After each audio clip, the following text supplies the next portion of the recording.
இயேசு கிறிஸ்துவில் பிரியமான சகோதர சகோதரிகளை, எப்பொழுது மகிழ்ச்சியாக இருங்கள், இடைவிடாது ஜெபியுங்கள், என்ன நேர்ந்தாலும் இறைவனுக்கு நன்றி கூறுங்கள். அன்பிற்குரியவர்களே, இன்றைய நாளிலே நாம் ஒவ்வொருவரும் ஆங்கில வருட பிறப்பையும் அன்னை மரியாள் இறைவனுடைய தாய் என்ற ஒரு சிந்தனையையும் அதே போல உலக அமைதி நாளையும் கொண்டாடக்கூடியவர்களாக இருக்கின்றோம். இந்த மூன்றையும் இணைத்து முப்பெரும் விழாவை இன்றைய வருடத்தினுடைய முதல் நாளிலே நாம் ஒவ்வொருவரும் கொண்டாடுகின்றோம். முதலிலே பார்க்கின்ற பொழுது அன்னை மரியாள் இறைவனுடைய தாயாக இருக்கின்றார். ஏன் இந்த முதல் நாளிலே அன்னை மரியாளினுடைய விழாவை நமக்கு கொடுக்கின்றார்கள் என்று பார்க்கின்ற பொழுது, ஒரு தாயினுடைய பாதுகாப்பானது பிள்ளைகளுக்கு மிகவும் முக்கியமான ஒன்றாக இருக்கின்றது. தாயானவள் தன்னுடைய பிள்ளைகளை கரிசனையோடு, வாஞ்சையோடு, அன்போடு நிறைவாக வழிநடத்தக்கூடியவராக இருப்பார். ஆகவே இறைவனின் தாயாகிய அன்னை மரியாளினுடைய அந்த பாதுகாப்பிலே நாம் ஒவ்வொருவரும் இந்த முதல் நாளிலே நம்மையும் நம்முடைய குடும்பங்களையும் ஒப்புக் கொடுக்கின்ற பொழுது, இந்த தாய் நம்முடைய தாயாக இருந்து நிறைவாக நம்மையும் நம்முடைய குடும்பங்களையும் பாதுகாப்பார் என்ற ஒரு சிந்தனையிலே இன்றைய வருடத்தினுடைய முதல் நாளிலே அன்னை மரியாளினுடைய அந்த விழாவை நாம் கொண்டாடக்கூடியவர்களாக இருக்கின்றோம். அன்பிற்குரியவர்களே, தாய் என்று சொன்னாலே அன்பும் தியாகமும் நிறைவாக குடிகொள்ளக்கூடியதாக இருக்கும். இந்த தியாகத்தை நிறைவாக நமக்கு காண்பிக்கக்கூடிய ஒரு தாயாக இருக்கு. தாய்க்கெல்லாம் தாயாக இருப்பது நம்முடைய அன்னை மரியாளாக இருக்கின்றார். இந்த உலகம் மீட்பிற்காக, இந்த மானிட குலம் மீட்பிற்காக தன்னையே முழுவதுமாக கொடுக்குவதற்கு முன் வந்த ஒரு தாயாகத்தான் அன்னை மரியாள் நமக்கு இருக்கின்றார். ஆகவே அந்த தியாகத்தின் அடையாளமாகிய, அந்த தாய்மையின் மேன்மையின் அடையாளமாகிய அன்னை மரியாளை நாம் கொண்டாடுவது சால சிறந்ததாகவே இருக்கும். அன்பிற்குரியவர்களை, இந்த அமேசான் காடானது ஒரு முறை தீப்பற்றி எரியக்கூடியதாக இருந்தது. பெரும் தீயானது அந்த காடு முழுவதுமே ஆட்கொள்ளக்கூடியதாக இருக்கின்றது. நிறைய விலங்கினங்கள், பறவைகள், மரம், செடி கொடிகள் எல்லாவும் எரிந்து நாசமாகின்றன. அந்த தீயானது எரிந்து முடிந்த பின்பு ஒரு சில நபர்கள் அந்த இடத்தை சென்று பார்க்கின்ற பொழுது ஒரு கோழியானது அப்படியே நின்று கொண்டு, எரிந்த விதத்திலே அப்படியே நின்று கொண்டு கட்டையாக எரிந்து, கருங்கட்டையாக கரிந்து இருக்கக்கூடியதாக இருக்கின்றது. உடனே ஒரு குச்சியை எடுத்து அந்த நபர்கள் அந்த கோழியை தட்டிவிடுகின்ற பொழுது அந்த கோழியின் அடியிலே இருந்து 5 குஞ்சு கோழிகள் வெளியே முழுவதுமாக உயிரோடு வரக்கூடியதாக இருக்கின்றது. அந்த ஒரு கோழியானது தன்னுடைய குஞ்சுகளை பாதுகாக்க வேண்டும், இவை வாழ்வு அடைய வேண்டும் என்பதற்காக அந்த கோழியானது தன்னையை முழுவதுமாக மாய்த்துக் கொள்ளக்கூடியதாக இருக்கின்றது. அதே போலத்தான் அன்னை மரியாளும் கூட நம்முடைய மீட்பிற்காக, மானுட குல மீட்பிற்காக தன்னை இறைவனுடைய திருவுளத்திற்கு உகந்து கொடுக்கக்கூடியவராக இருந்தார். கல்வாரியிலே தன்னுடைய மகனையும் இதற்காக கொடுக்கக்கூடியவராக இருந்தார் என்றால் அந்த தாய்மையினுடைய அந்த தியாகத்தின் அடையாளமாக இந்த அன்னை மரியாள் இருக்கின்றார். அன்பிற்குரியவர்களே, இந்த இறைவனின் தாய் என்று சொல்லுகின்ற பொழுது, நிறைய நேரங்களிலே இயேசுவின் தாய் என்று சொல்லுகின்ற பொழுது 4ஆம் நூற்றாண்டிலே எல்லா மக்களும் ஏற்றுக்கொண்டார்கள்.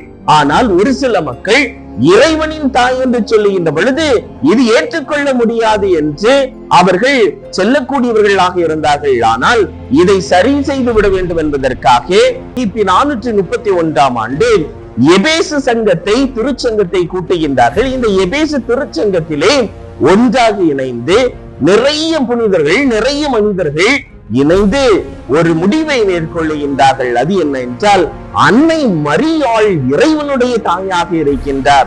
புனித அலெக்சாண்டிரிய நாட்டு சிறிலும் கூட இதில் தன்னுடைய பங்களிப்பை நிறைவாக கொடுக்கக்கூடியவராக இருந்தார். அவர்கள் பயன்படுத்திய வார்த்தை தியோடோகஸ் என்ற அந்த வார்த்தையை பயன்படுத்தி அன்னை மரியாள் இறைவனுடைய தாயாக இருக்கின்றார் என்று சொல்லக்கூடியவர்களாக இருக்கின்றார்கள். அதன் பின்பு 5ஆம் நூற்றாண்டில் இருந்து திருப்பலி புத்தகத்திலும் கூட அன்னை மரியாளினுடைய பெயர் இல்லாமல் திருப்பலியானது ஒப்புக் கொடுக்கவே படவில்லை. இவ்வாறு அன்னை மரியாளினுடைய மகத்துவத்தை, மேன்மையை திரு அவையானது இறைவனின் தாய் என்ற பெயரிலே முழுவதுமாக நமக்கு கொடுக்கக்கூடியதாக இருந்திருக்கின்றது. இதை பின்பற்றுகின்ற பொழுது நாம் ஒவ்வொருவரும் கூட இந்த அன்னையினுடைய அரவணைப்பில் வாழக்கூடியவர்களாக, இந்த அன்னையினுடைய பாதுகாப்பிலே நிறைவாக நம்மையும் நம்முடைய குடும்பங்களையும் ஒப்புக் கொடுக்கக்கூடியவர்களாக இருக்க வேண்டும். அவரும் பாதுகாப்பார் என்ற ஒரு உளப்பாங்கை நிறைவாக நம்முடைய உள்ளத்திலே ஏற்று நிறுத்தலை இன்றைய நாளானது நமக்கு கொடுக்கப்பட்டிருக்கின்றது. அன்பிற்குரியவர்களே, இந்த அன்னை மரியாளை பற்றி பேசுகின்ற பொழுது நம்முடைய தாய்மார்களை எந்த அளவிற்கு நாம் பேணி காக்கின்றோம் என்றும் சிந்தித்து பார்க்க வேண்டும். சில நாட்களுக்கு முன்பாக பாம்பேயிலே நடந்த ஒரு நிகழ்வு. மகனானவர் வெளிநாட்டிலே இருக்கின்றார். இவருடைய தாயோடு எப்போதாவது ஒரு முறைதான் தொலைபேசியிலே உரையாடக்கூடியவராக இருக்கின்றார். 3-4 மாதங்கள் கழித்து அவர் வீட்டிற்கு வந்து பார்க்கின்ற பொழுது அவருடைய தாயானவர் இருந்த சேரிலே அவருடைய எலும்புமானது அங்கே இருக்கக்கூடியதாக இருந்தது என்றால், அன்பிற்குரியவர்களை, நம்முடைய வாழ்விலே நம்முடைய தாய்க்கு நம்மை பாலூட்டி சீராட்டி வளர்த்து பெற்றெடுத்து எத்தனையோ துன்பங்களையும் வேதனைகளையும் நமக்காக தாங்கிக் கொண்ட நம்முடைய தாய்மார்களை எந்த அளவிற்கு நாம் ஒவ்வொருவரும் அன்பு செலுத்தி பராமரிக்கக்கூடியவர்களாக இருக்கின்றோம் என்றும் இன்றைய நாளிலே நாம் ஒவ்வொருவரும் சிந்தித்து பார்க்க கடமைப்பட்டிருக்கக்கூடியவர்களாக இருக்கின்றோம். இன்றைய நாளினுடைய முதல் நாளிலே, வருடத்தின் முதல் நாளிலே 3 விதமான ஆசிரை இறைவன் நமக்கு இந்த எண்ணிக்கை நூலில் இருந்து நமக்கு கொடுக்கக்கூடியவராக இருக்கின்றார். ஆரோனினுடைய குலத்தார் ஒவ்வொருவரும் இந்த ஆசிரை சொல்லித்தான் அவர்கள் மக்களை ஆசீர்வதிக்க வேண்டும் என்று சொல்லப்படுகின்றது. அது நமக்கு எண்ணிக்கை புத்தகம் 6ஆம் அதிகாரம் 24 26 வரை உள்ள இந்த 3 வசனங்களிலும் நிறைவாக நமக்கு கொடுக்கப்படக்கூடியதாக இருக்கின்றது. அதை பற்றி சற்று சிந்தித்து பார்த்தோம் என்றால் மிகவும் மிகவும் இறை ஆசிரை பற்றி நாம் புரிந்து கொள்ளலாம். இந்த முதல் நாளிலே இறை ஆசிர் நமக்கு எவ்வாறு அருளப்படுகின்றது என்பதை தெளிவுபடுத்தும் விதத்திலே இது அமைந்திருக்கின்றது. முதலிலே பார்க்கின்ற பொழுது, ஆண்டவர் உனக்கு ஆசி வழங்கி உன்னை காப்பாராக, ஆண்டவர் உனக்கு ஆசி வழங்கி உன்னை காப்பாராக என்று சொல்லுகின்ற பொழுது கடவுளினுடைய ஆசியும் பாதுகாப்பும் நமக்கு இன்றைய நாளிலே கொடுக்கப்படுகின்றது. அன்பிற்குரியவர்களை, திருப்பாடல் 91 கூட இந்த பாதுகாப்புக்காக மன்றாடுகின்ற அந்த வார்த்தைகள் ஒவ்வொன்றும் நமக்கு இறைவனுடைய பாதுகாப்பை தெளிவாக எடுத்துரைக்க கூடியதாக இருக்கின்றது. வாதை உன் கூடாரத்தை அணுகாது, இறைவனுடைய சிறைகளினுடைய நிழலிலே நாம் ஒவ்வொருவரும் இருக்கின்றோம் என்பதை நமக்கு இன்றைய நாளினுடைய ஆசிரானது நமக்கு கொடுக்கின்றது. ஒரு பாதுகாப்பையும் ஒரு ஆசிரையும் முதல் தளத்திலே இறைவன் நமக்கு கொடுக்கக்கூடியவராக இருக்கின்றார்.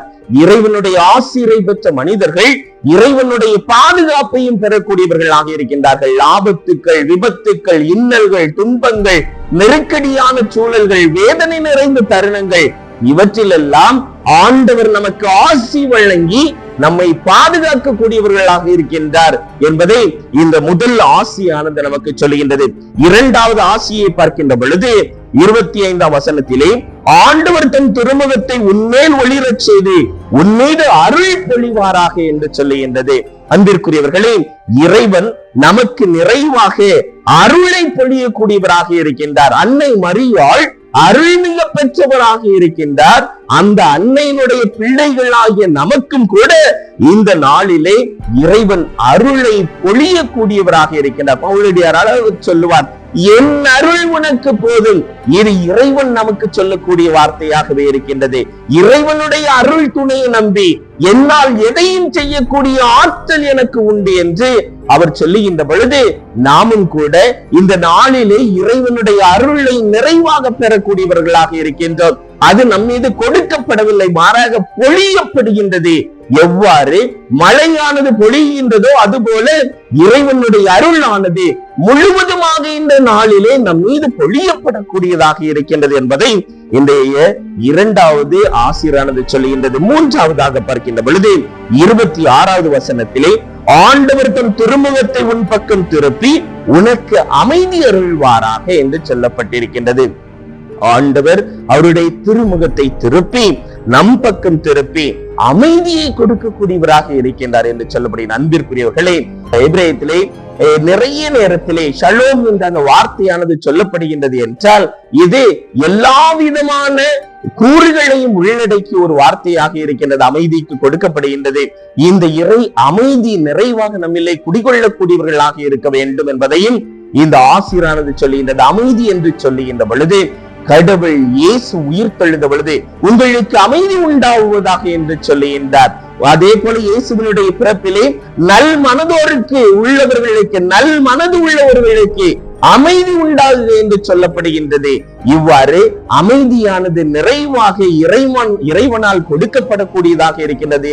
இந்த முதல் நாளிலே இறைவனுடைய அமைதியை பெறுகின்ற பொழுது நம்முடைய உள்ளத்திலும் நம்முடைய இல்லங்களிலும் ஒற்றுமையும் சமாதானமும் அன்பும் நிறைவாக குடிகொண்டு அமைதியின் இல்லமாக, அமைதியின் உள்ளமாக நம்முடைய உள்ளமும் இல்லமும் அமைதியிலே திளைத்திருக்கக்கூடியதாக இருக்க வேண்டும் என்று ஒரு ஆசிரியையும் கொடுத்து இந்த 3 விதமான ஆசிரியை நமக்கு கொடுக்கப்படுகின்றது. இதிலே பார்க்கின்ற பொழுது இந்த 3லும் பார்க்கின்ற பொழுது ஆண்டவர் உனக்கு, ஆண்டவர் உன் பக்கம், ஆண்டவர் என்று 3லும் தொடக்கத்திலே ஆண்டவர் என்று கொடுக்கப்படுகின்றது என்றால் இறைவன் தானே முன்வந்து இறைவன் நமக்கு இந்த ஆசிரை கொடுக்கின்றார்.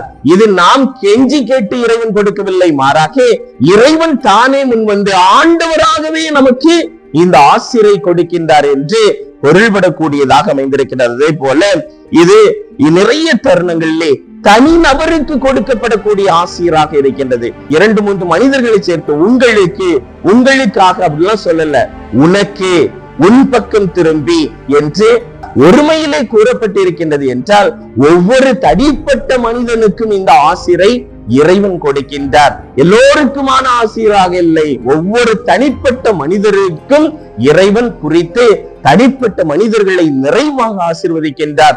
உங்களையும் என்னையும் இங்கு இருக்கக்கூடிய ஒவ்வொருவரையும் இறைவன் ஆசீர்வதிக்கின்றார் என்பதை உறுதிப்படுத்தி இது சொல்லக்கூடியதாக இருக்கின்றது. ஆக மொத்தத்திலே அன்பிற்குரியவர்களே, இதிலே 2 இடங்களிலே ஆண்டவருடைய திருமுகம் என்று வரக்கூடியதாக இருக்கின்றது. முதலில் 2வது மற்றும் 3வது ஆசியிலே இறைவன் திருமுகத்தை என்று சொல்லுகின்றது என்றால் இறைவனுடைய முகத்தை காணக்கூடிய பேறு பெற்ற மக்களாக நாம் இருக்கின்றோம் என்று அர்த்தப்படக்கூடியதாக இருக்கின்றது.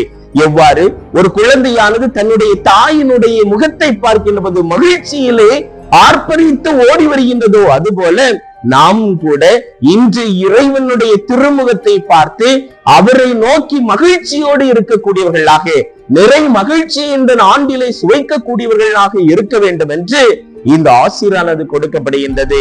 இறைவன் அவருடைய முகத்தையே நமக்கு காண்பித்து நமக்கு நிறை மகிழ்வை கொடுக்கக்கூடிய ஆண்டாக இந்த ஆண்டு அமைய வேண்டும் என்று நான் உங்கள் ஒவ்வொருவரையும் வாழ்த்துகின்றேன்.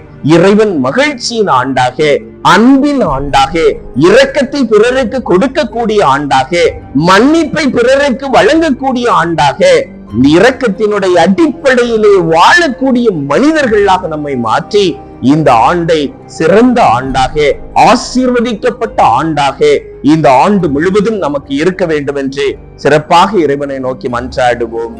ஆமென்.